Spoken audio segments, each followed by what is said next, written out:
krizy maro lafy eto amin'ny firenena, aina ny fipoahana ara-sosialy tomponantoka ny mpitondra fanjakana. Andaharam-pampianarana vaovao miandry ny otom-panjakana ny fampiarana azy.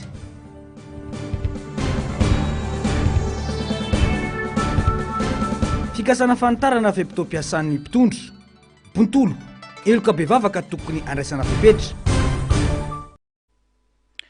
Manatitra ny fiarabana tompo klasy sy tompoko vavy tonga soa atao anatin'ny fotoanan'ny fampahalalam-baovao eto amin'ny fahitalavitra MBS.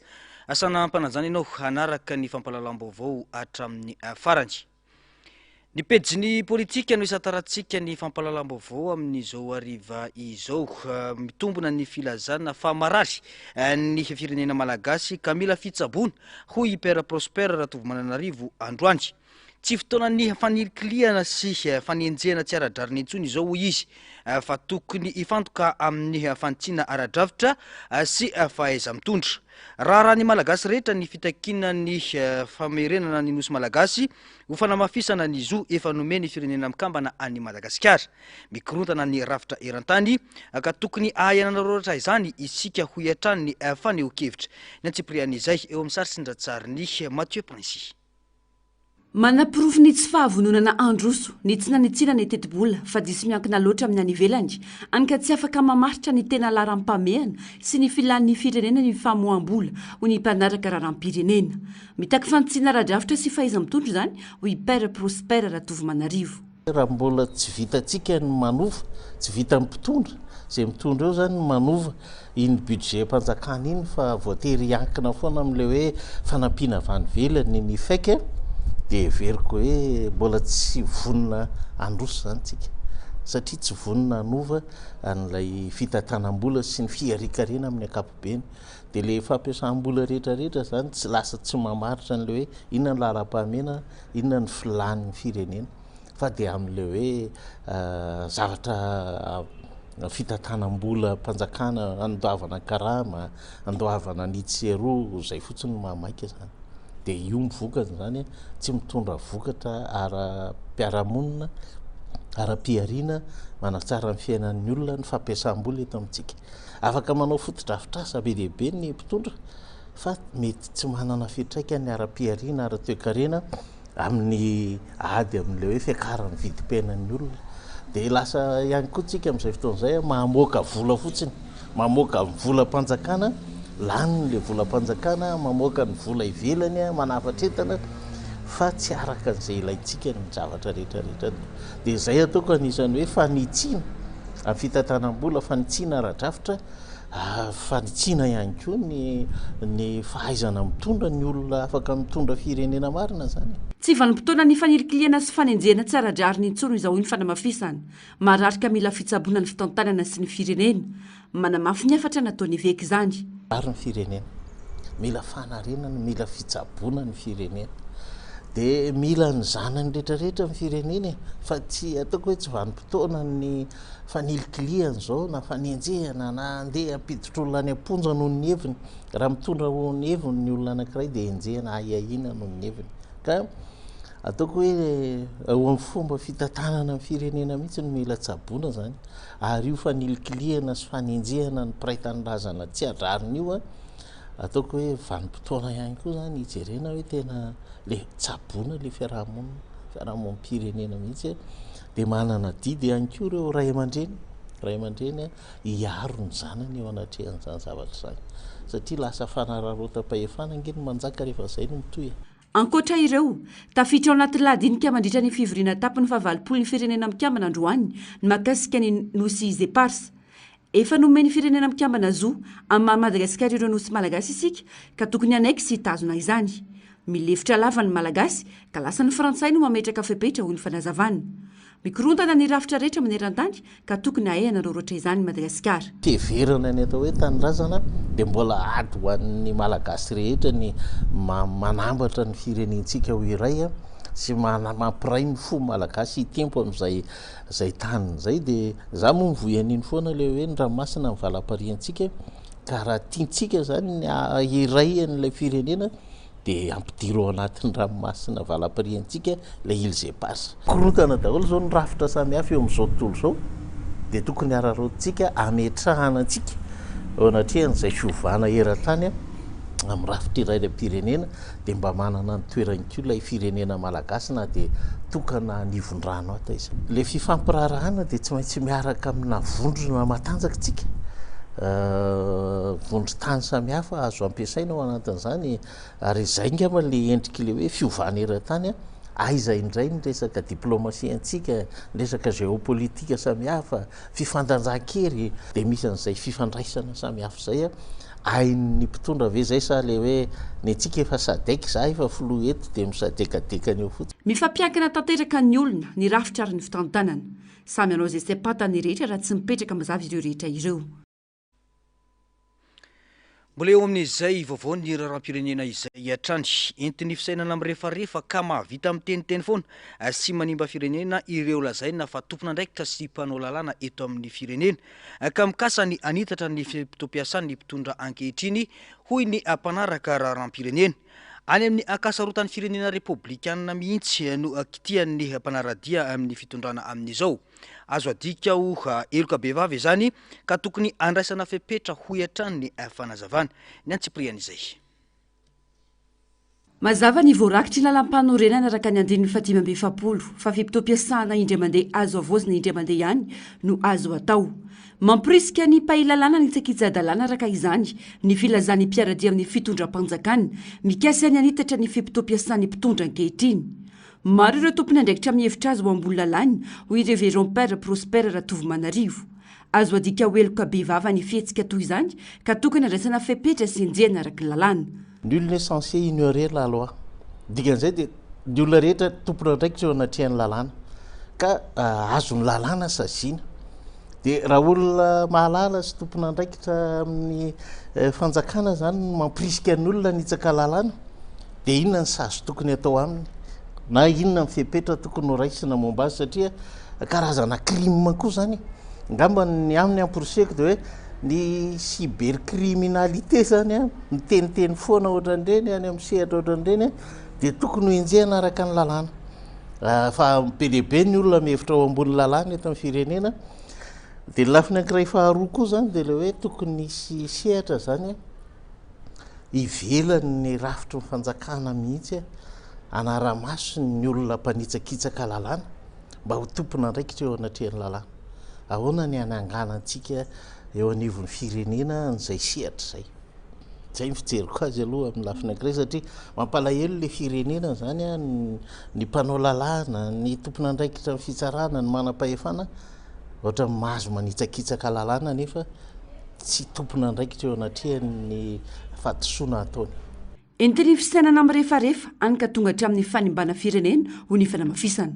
Tonga hatramin'ny fitenenana malagasy manao ny hoe ny adala no tsy misy fa ny ondrakondrafana ny betsaka ny zava-misy amin'izao ho ny fanamafisana. Mialatsiny amin'ny tenin'ilay izy hoe tsy fantatra hoe fanjakana inona zany ny trangeto zany, fanjakany balova ve sa ndraindray koa ane rehefa misy olona manao fananina amin'ny zavatra ohatran'izany dia tonga amin'ny fitenitsika malagasy hoe ny adala tsy misy fa ny ondrakondranana mibetsaka. Dia le manahirana le izy be dehibe ny olona mody adala zany misary adala eo anatrehany hoe zavatra fantatra ny andraikitra matoa ianao eo anatrehan'ny firenena tompona andraikitra everina hoe ambony ka ianao tsy ambony akory zany entin'le fisainana amin'ny rehefarehefa dia manimba ny firenena ny zavatra ohatr'izany dia le fanimbana ny firenena ny tokony arovana fa tsy ny olona moa zany samy ho tsaraina amin'izay ataony. Lalàna fototra hitantanana ny firenena ny lalam-panorenana rehefa niala tamin'ny vanim-potoana ny fahampanjaka. Any amin'ny akasarotan'ny firenena republikanina mihitsy no kitikitian'ny mpiaradia amin'ny mpitondra fanjakana io ho ny mpanao politika. Entiny bitolo fotsiny ka napahay lalàna izao azy tsy mahafantatra ny votoatin'ny lalàna eo ambanin'ny maso. Ny akasarotan'ilay firenena republikanina no tady ho kitikitian'reto olona izay miaradia amin'ny fitondran'reto dia io communication ataony zareo io manandrak'andrana izy, manao ballon de sonde izy dia entiny amin'ny fototrainana botolo izy magaga rehefa mijery koa fa niokevitra solombavam-bahoaka miaradia amin'ny fitondrana. Ny atao hoe solombavam-bahoaka dia zao fahefana mpanao lalàna eo ambanymasony zany ny artikla voalohany eny manomboka any ambokaambilona na ny savaranantony lalam-pandrenana atratyany andininy fa 420 tokony hoain'ny nisy olomavamboaka tsenjery ny fandalinana an'izany sy ny fanajanana an'izany ka raha ry zareo zany mpanao lalàna no tsy mahafantatra akory ny amin'ny hoe tsy azo ataony ny manitatra mandaha na mikitika ohatra inona zany zao le hoe fanalavana sy ny hoe fempitompiasana mamony fahefana ka mieritreritra ny vahoaka ho adala ho ity mpanao politika ity mitohatra ny fanitsakitsana miverimberina ny lalam-panorenana ataony fitondram-panjakana santionany amin'izany ny tsy fananjana ny fisaram-pahefana ny tsy fiandaninana fitany lana ara-politika amin'ny fitantanana indrindra ny filohampirenena nanary ny mahamalagasy azy ka naka ny zom-pirenena frantsay ny fepetra tokony ho raisina manoloan'ireo tranga ireo no tokony ompana ny adevitra ankehitriny hoy ny fanazavana ny adevitra tokony sokafana zany de hoe inona no atao an'ilay filohan'ny republika nanitsaka ny verimberina nanitsaka n'le lalam-panorenana zany zao zany ny adevitra fa tsy hoe izy nanitsaka ny verimberina n'le lalam-panorenana ary nanao azo tonony hoe fandehanana mihitsy ny tsy ilaina ary tsy fampiasa satria mifanapaha-kevitra resan'le filohan'ny republika rehetra tsy mifanaraka n'le lalam-panorenana eny na ny mpitondra fanjakana ny institution samihafa ara zany fa tsy izy nanitsaka lalam-panorenana indray no manandrakandrana de hanova satria zay le goude pouvoir mamy le fahefana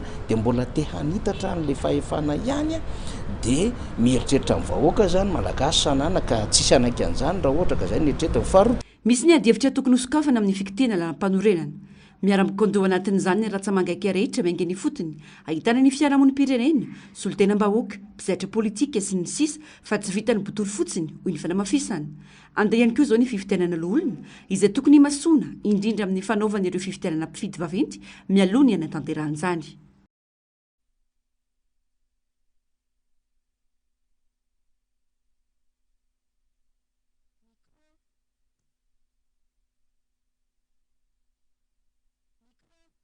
na ity hoy ny teo anivo ny mpanao politika androany miankina betsaka amin'ny fanapahan-kevitra ara-diplomatika entiny mpitondra no azahoana manova izany indrindra ny fanamafisana izany maneho ny zava-misy rehetra ankehitriny fa misy krizy eto amin'ny firenena ka tomponantoka amin'izany ny fitondram-panjakana hoy ny fanazavana ny antsipriana izay tatery ny ando miaratiana eo amin'ny sary sindratsariny Mathieu Prince atrany lalana amerikana niatra tamin'ny taona 2000 izay maritra 2020 taona ka hifarana amin'ny faran'ny volana septambra ny Agoa tsenam-barotra lehibe manamora ny fandefasana entana makany Etazonia ka niteraka fiforonana orinasa teto Madagasikara mampanahy ny zava-misy ankehitriny ny mpanao politika betsaka ireo mpiasa ny voaroaka amin'izao fotoana izao eny amin'ireo orinasa fakaba ahina ny mbola itaran'izany ka hiteraka hatramin'ny fipoahana ara-tsosialy raha mbola nisy ara zany ny entreprise franche reny zany efa betsaka ny antsoina hoe taux de chômage teto Madagasikara mampanahy zany no avin'ny tanora satria ny tanora ny ankabeazan'ny miasa amin'ireny zavatra raha hoe tena hoe sanatrika hoe miala daholo reny mpiasa reny dia akaiza reny tanora reny mety hiteraka explosion sociale mahery vaika be zany mety hiteraka crise sociale mahery vaika be zany ary ny matetika moa zany ny crise sociale foana ny crise ara-toekarena foana niteraka crise sociale ary crise sociale no niteraka crise ara-politika voapolofo zany tamin'ny tantara rehetra teto ambony tany ka zay no mahakravy an'le hoe fataperan'io ako io mbola miankina amin'ny fironana diplomatika ny Madagasikara no ahazoana manavao izany indray ho ny fanamafisana tokony anjanona hatreo ny fisabakabakana ho ity mpanao politika ity raha nao zany fifampirarana zany olo ny fanjakana de position diplomatique eny aloha dia tokony metraka position diplomatique tsy misabaka tsony izy mila misafidy ligne diplomatique anankiray zany fanjakana malagasy raha andeha amin'izany izy fa tsy hoe sady andeha ary amin'ny mamonjy an'le hoe forum business ary à Dubaï izy ka rehefa mbola ifampiraraha amin'ny amerikanina ty ihany zany manaprofo ny zava-misy ankehitriny fa misy krizy eto Madagasikara na izany krizy ara-politika na ara-tsosialy sy toe-karena tompona antoka voalohany ary tsy afa-miala amin'izany mpitondra fanjakana hoy ny FDR tsy tokony ala-bala izy ireo malohany mpitondra ankehitriny mitompona andraikitra ny zavatra misy eto Madagasikara mandeha ny zavatra misy eto Madagasikara dia ny mpitondra fanjakana no tompondraharaha tompomarika am'izany tsy mandeha ny zavatra eto Madagasikara de ny mpitondra fanjakana tompomarika am'izay fa oka ny mpitondra fanjakana tsy alabala mihitsy hoe tsy zavatra fatany a tsy zavatra hoe tsy izy ny tomponandray zay foana manko communication mandehatra am'izay hoe teniny any ambonimbony any hoe tsy zavatra fantatra io ianao hoe mitarika mpitondra ny fanjakana ty mitondra ny ty firenena ty de ianao miteny hoe tsy izay ny tompomarika amin'io fa iza zany no hotondron'ny mpitondra fanjakana ho tomponandraikitra amin'ny zava-misy eto raha ohatra hoe misy zavatra tsy mandeha zany eto tsy isy fampandrosoana vanona eto raha tsy mipetraka araka ny tokony ho izy ny fiarahamonina tsy misy raorao misy ireo voalaza ao anatin'ny tondrozotra tokony ho ampiarina ametrahana fitoniana maritra raha vao mbola tsy mipetraka ry atsinao hoe environnement politique paisible eto Madagasikara dia tsy possible mihitsy ny isy ny fampandrosoana misy zao ny feuille de route napetraka tamin'ny andron'ny tetezamety ary ny mpitondra fanjakana zay misy am'izao tsy nanaja anazy mbola mipetraka anatin'izany feuille de route zany tsy hoe réconciliation nationale betsaka ny gadra politika alefa ny amponja mody ataony amin'ny alalan'ny droit commun kanefa ny alefa ny amponja tsy miteraka climat d'apaisement zany zavatra zany donc raha vao tsy misy zany ny climat d'apaisement eo amin'ny resaka environnement politique de mazava loatra fa tsy isy mihitsy zany zay fampandrosoana zay hita taratra manoloana zany tsy fahombiazan'ny gouvernement tamijoro ho ity mpanao politika ity fanesorony solom-bavambahoaka frantsay ny premier ministre François Bayrou omaly favalo ny volana septambra ataorin'ny fitsipapitokisana nahazo vato miisa 480 sy valonjato sy telonjato tsy maintsy niala tamin'ny toerany arak'izany ity premier ministre ity rehefa nitondra nandritra ny 6 volana manamafy ny krizy arapolitika ao Frantsa ny fiongana-ny premier ministre Bayrou izay maniry ny flo Emmanuel Macron hitady premier ministre vaovao indray ny antsipriana izay vaovao izay nisorony anteny-mera frantsay omaly alatsinainy 20 septambra tamin'ny alalana fitsipaham-pitokisana ny premier ministre François Bayrou solom-bavambahoaka 770 ny nandrotsabato ka 427 tamin'ireo vato manan-kery miisa 710 no naneho fa tsy mahatoky intsony ny gouvernement ta Bayrou raha vato 490 kosa ny nanohana ny premier ministre ary 10 hafa tsy naneho hevitra voatery miala eo amin'ny toerany ity premier ministre ity rehefa nitazona izany nandritra ny 6 volana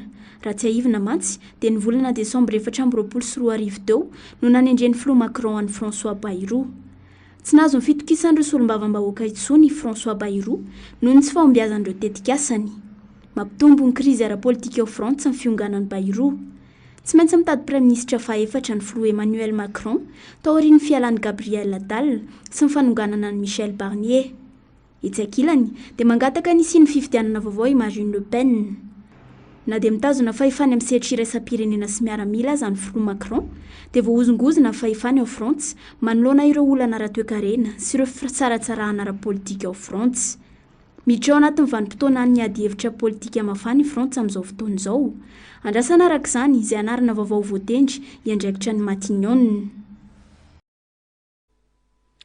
firenena demokratika la Frantsa matoha sananongana ny premier ministre François Bayrou tao anatin'ny ara-dalàna sy manaja ny safidiny vahoaka tsy mitovy amin'ny eto Madagasikara izany satria tsy mahaleo tena ara-politika ny solom-bavambahoaka malagasy ka tsy afaka manohitra na manery ny fametra-pialan'ny premier ministre nanaiky tampahendrena ny hiala i Bayrou raha toka ny sorona kosa hiala amin'ny sezany raha ny falazavana atrany ny antsipriana izay vaovao izay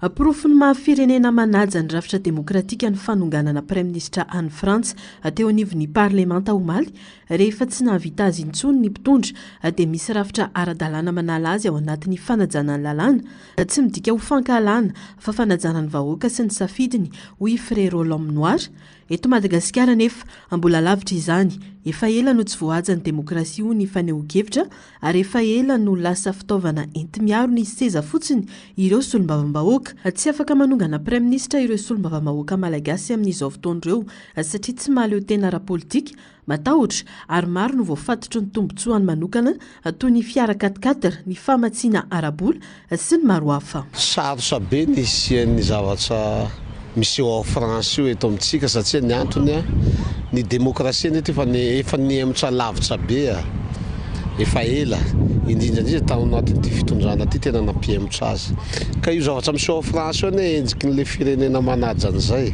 ny eto ane fanjakany Besanjy etsy andaniny koa moa ny solombavam-bahoaka atsika tsy solombavam-bahoaka tsony solombava nantoko izy a na solombavakin'izay olo mitondra eo manambola manome vola azy ka na le olona raha manao zay tiany atao a dia inkasitsainy ary enkeny tsika ane efa anisan'ny record ny premier ministre malagasy amin'izao e maneran-tany anisany efa tafiditra anatin'izay fa mba refeso hoe mifanahatsaha amin'le zava-bita ve le haelana eo amin'le toerana. Anambarany fa olon-kendry ny Premier ministre Frantsay ka nanaiky nametra-pialana fietsika izay mifanohitra tanteraka amin'ny zava-misy eto amintsika sarotra ao antsika eto Madagasikara ny anatena fametra-pialana ireo mpitondra ireo solombavambahoaka Frantsay izay nanao fitsipaham-pitokisana tamin'ny Premier ministre Frantsay François Bayrou dia nisolo tena tanteraka ireo vahoaka ny fidy azy ka tsara lahitahaka ho hiatrany ny fanazavana. Fa io Frantsa io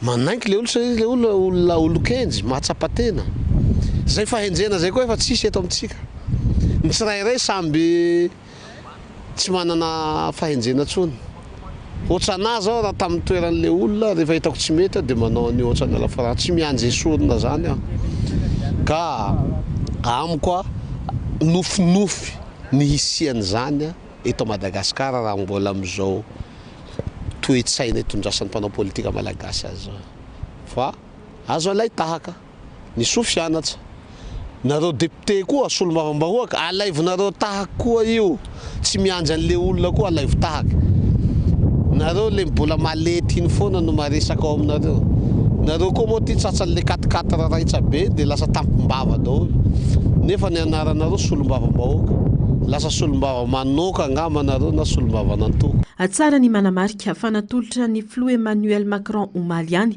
ny taratasy fametra-pialan'ny Premier ministre Frantsay François Bayrou mbola mijanona eo amin'ny toerany kosa izy ary manohy ny raharaha andavanandro mandra-pitsanga ny gouvernemanta vaovao. Vao makasika ny fanapahan-kevitra izay niraisiny teo anivon'ny fanoherana fa hiantoka ireo marary momba ny Evasan na ny fitsaboana ireo marary teny Ambohimalaza ho an'ny ivelany kosa dia porofo mazava fa fanjakana tsy manana politika entina hitondrana firenena no misy amin'izao fotoana izao. Matoa miandry ny fanapahan-kevitry ny avy eo anivon'ny fanoherana vao mandray andraikitra ho an'ireo marary ireo. Ao anatin'izany dia tsy tokony olona iray fotsiny no atao Evasan fa ireo marary rehetra raha ny faneho-kevitra atrandry. Ny antsipriany izay vaovao izay. Mahagaga raha nandray fanapahan-kevitra ny andefa marary iray sisa tavela tao amin'ny hopitaly alefa ho tsaboana ny ivelany ny fanjakana atao ry ny fanambarana nataon'ny filohan'ny fanoherana eo anivon'ny anteny meram-pirenena Andriamatoa Sy Tendra Ndray Nasolony Eko hoy Frère Roland Noir. Mampametra-panontaniana ho ity mpanao politika ity ny tsy fananany fanjakana drafitra mazava amin'ny fitantanana ny zava-misy eto amin'ny firenena fa fanapahan-kevitra taitaitra sy petatoko hatrany no raisina. Fanontaniana moa no napetraka ity mpanao politika ity ny amin'ny antony sy nandefasana ireo marary tsapo tena nivelany atao anatin'izay 2 volana izay. Maro ireo niaram-boina ary tokony hitovy-lenta ny fitsinjovana ny rehetra ho hiatrany ny nambarany. Tsy manana fanapahan-kevitra matotra tena rehefa mitondra zany aza ny olona foana no enjena fa anao matoa mitondra manafanapahan-kevitra naheno ny filohan'ny mpanohitra ao amin'ny Assemblée nationale Sy Tendra Ndray Nasolony Eko hanjay an-tanana n'izay zakany nareo amin'le resaka fitsaboanan'le olona marary eo dia niazakazaka dia mbola diso koa ty fiazakazanareo satria any amin'ny tsizy fa nga mieritseritra nareo mpitondra fa le olona efa nody any an-tranonao tsy nisy ohatran'ireny ve nefa mbola nidosiny fahafatesana sanatsy ny vava ve eritseretinareo fa le olona efa nody any an-tranonao efa salama efa sitrana tsara.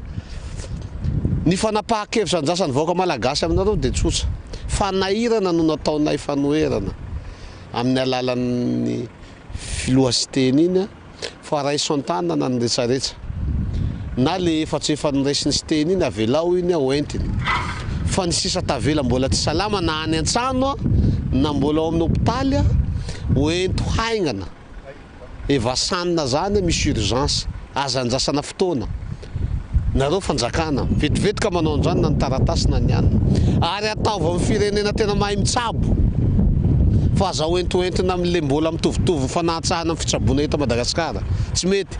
Volam-panjakana ho iatra ny fanehoan-kevitra ny tokony ampiasaina amin'ny fitsaboana ireo marary rehetra ireo fa tsy vola manokany filoha araka ny vaovao voizina amin'izao fotoana na ohatrinona na ohatrinona dia tokony tsy hitsitsiana vola zany.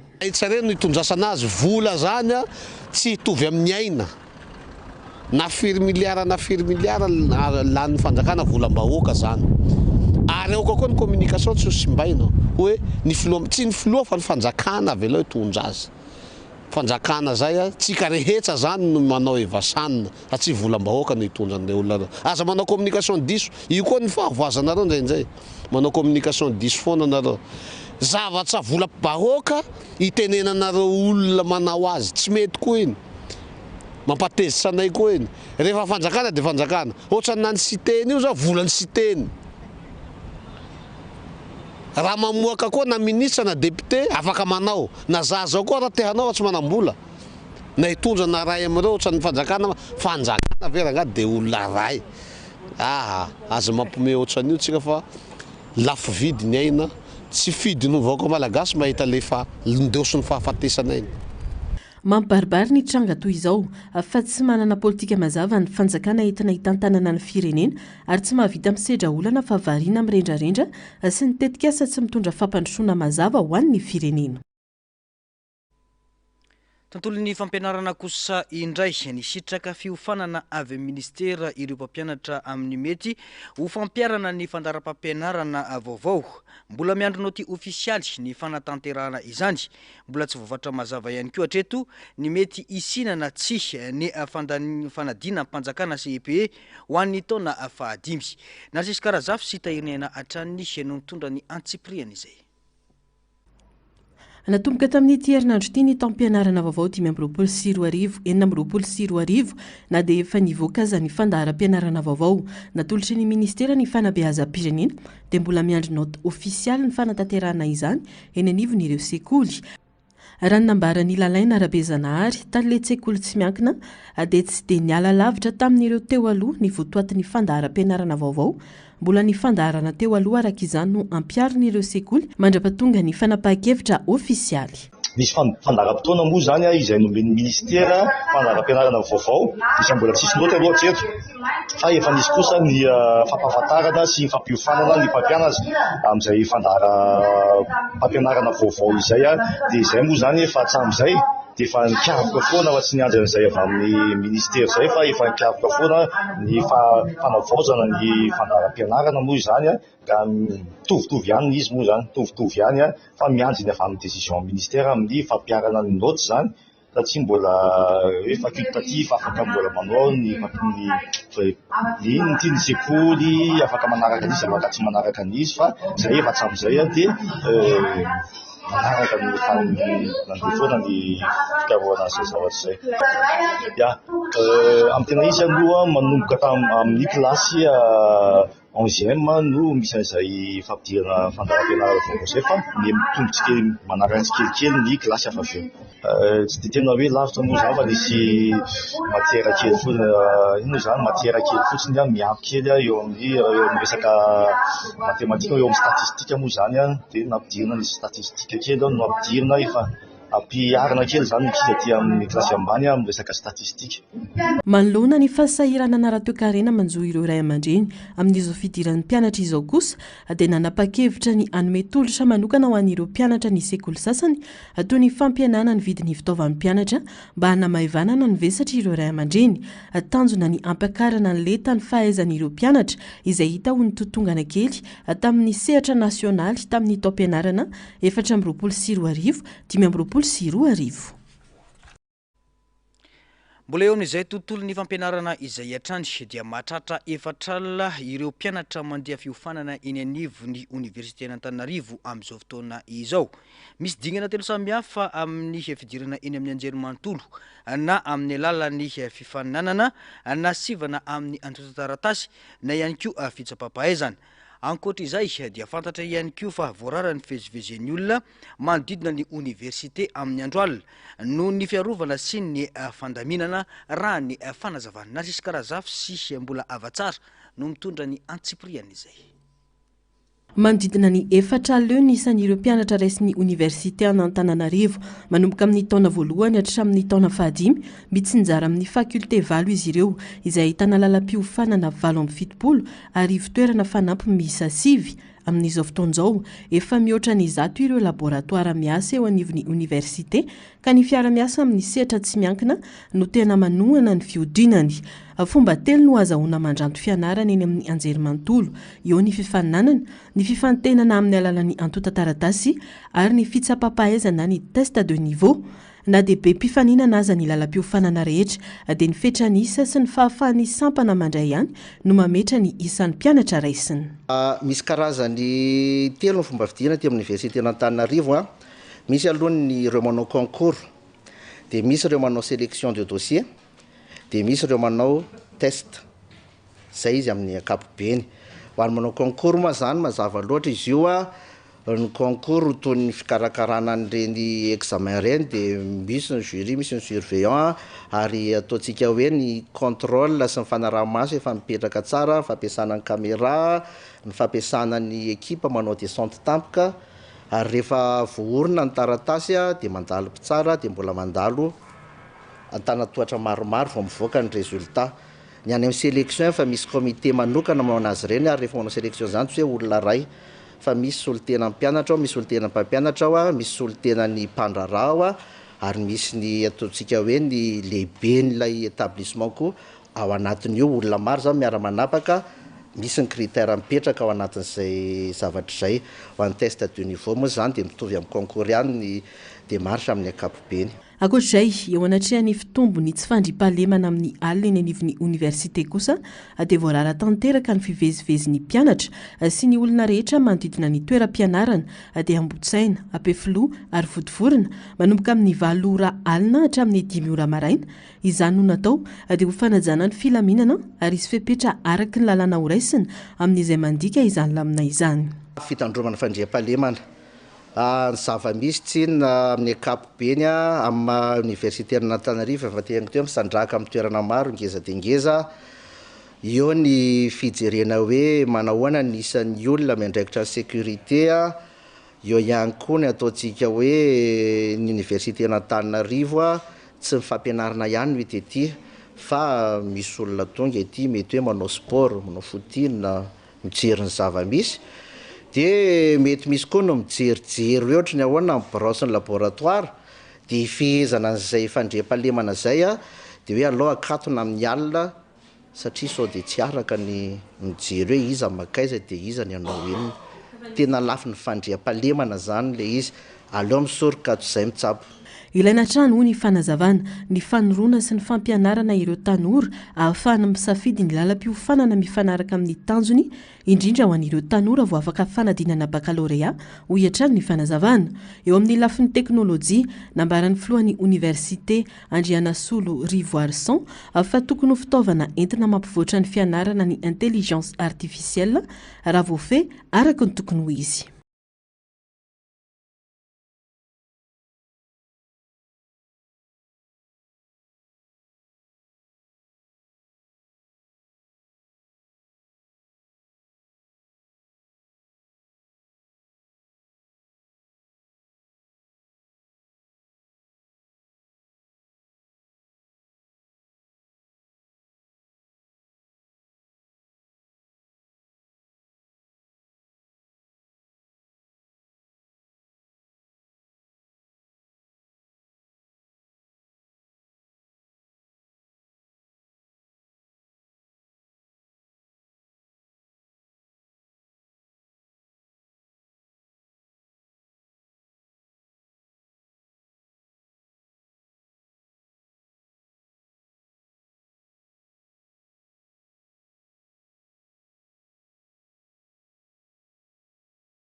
Ialana tsiny noho ny fikatson'ny lafiny teknika fa ao anatin'ny fanatsarana avokoa izany rehetra izany. Zao kosa dia rahantsika ary ny afakely.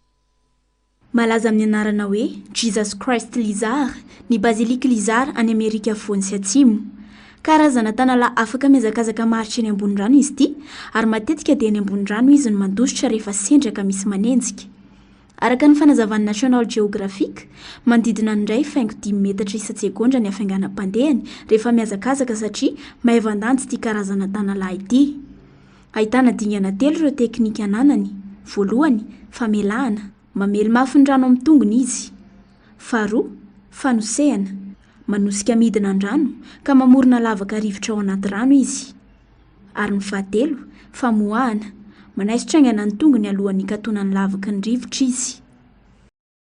Lavaka anaty tany voahidina andritra ny 5.5 tapitra isa-taona nefa mbola misy aina. Any ambanin'ny tany lalina Roumanie no misy ny Mobile Cave, toerana mbola tsy nahita masoandro mihitsy nandritra ireo taona tapitra isany maro. Tsy misy orana, tsy misy rivotra, tsy misy zava-maniry nefa mbola velona ny zava-mananainao.